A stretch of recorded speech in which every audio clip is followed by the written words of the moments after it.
Després d'una nit de malsons i mals averanys, Calpúrnia, l'esposa de Cèsar, va intentar retenir-lo a casa. Cèsar, conegut per la seva fredor davant de qualsevol profecia, no va fer cas. Aquells idus de març s'havia citat per trobar-se amb Gneo Domici Calví, l'home que havia triat com a el seu Magister Equitum.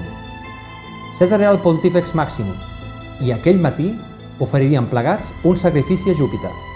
Cèsar va sortir de la seva residència oficial, la Domus Publica, i es va desplaçar fins a casa de Calví, situada a uns 500 metres. Allà, Cèsar i Calví es van trobar amb Esporinna, un endeví arúspex d'origen etrusc, que havia presagiat que un terrible perill amenaçaria Cèsar durant 30 dies. El termini funest es complia el dia dels idus. Potser aquesta era la causa de l'angoixosa nit de Calpúrnia. Esporinna, esglaiat pel mal presagi que havia llegit en les entranyes d'algun animal, va provar d'advertir a Cèsar un darrer cop. «Ja han arribat els idus de març», va respondre descregut Cèsar.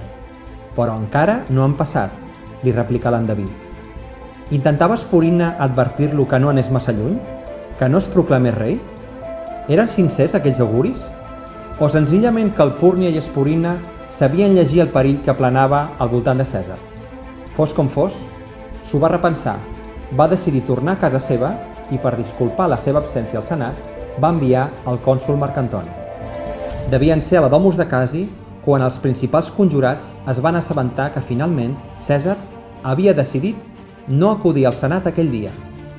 Era necessari reaccionar ràpidament i és llavors quan van decidir que el més proper a Cèsar anés a visitar-lo per fer-lo canviar d'idea. Calia convèncer-lo que no corria perill i que anés al Senat.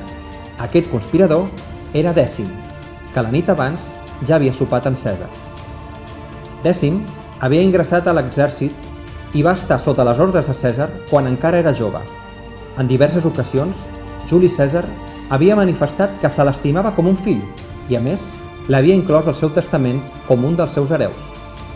L'historiador Ronald Syme considerava que podria haver estat el seu fill natural. De fet, la mare de Dècim i Cèsar havien estat amants. En tot cas, Cèsar, per la confiança que li tenia, no va sospitar mai d'ell i al seu costat es van dirigir cap a la reunió del Senat. Ni l'elecció del dia ni la de l'escenari del crim eren casuals. Tots els idus estaven consagrats a Júpiter, però durant el mes de març, el poble de Roma celebrava també la festa anual d'Anna Perenna, en la que els plebeus es llançaven als carrers, oferien sacrificis i acabaven als afores de Roma fent cabanes i menjant al camp ben allunyats d'on moriria Cèsar. Segons les fonts clàssiques, el filòsof i escriptor grec Artemidor de Nido, amic de Cèsar, hauria intentat alertar-lo del perill que li esperava en una carta.